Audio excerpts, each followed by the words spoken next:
मतलब ये हाल हो गया है कि 4 दिन के पेपर कैंसिल कर दिए हैं कमीशन ने। इन लोगों पे भाई पेपर कंडक्ट नहीं कराया जाता कमीशन पे।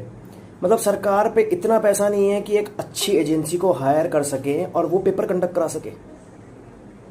सेंटर बंदे के 400 किलोमीटर दूर फेंके हैं और उस बंदे को पता चला है कि आज तो मेरा पेपर ही नहीं है, कैंसिल कर दिया गया है। अब डेट दी जाएगी, अगली डेट पे हमें नोटिस आएगा कि इस डेट पे आपका पेपर है और तब जाके पेपर होगा।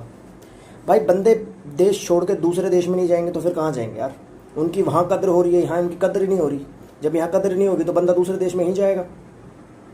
और भाई बंदे इतनी मेहनत करते हैं ना, मतलब तो में से 95% लोगों ने तो देखी नहीं होगी बच्चे किस मेहनत के साथ पढ़ते हैं। कभी अपने आसपास ना लाइब्रेरी में जाके देखना, बंदों ने दिन रात एक कर रखी है। एटलीस्ट कुछ बंदे तो ऐसे हैं जो पागल हो रखे हैं पढ़ के कि इस बार पेपर निकालेंगे, इस बार पेपर निकालेंगे, इस बार निकाल देंगे।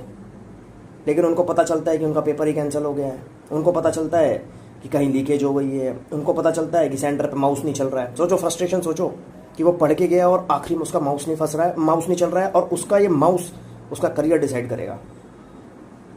मतलब बंदे यार इतने काबिलियत है ना इस देश में कि अगर मैनेजमेंट और ये सब चीज़ें अच्छे से कर दी जाए ना तो ये देश कहाँ से कहाँ पहुँच जाए।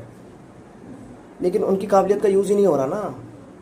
पेपर वो सेलेक्ट होंगे तब तो जाके कुछ बनेगा इस देश का, नहीं तो वो तो देश छोड़ के जाएंगे ही दूसरे देश में। जब यहाँ उनकी काबिलियत को कोई पहचानेगा नहीं, उनको चुनेगा नहीं, तो कैसे बात बनेगी। एक पेपर कंडक्ट नहीं किया जा रहा है, एक पेपर।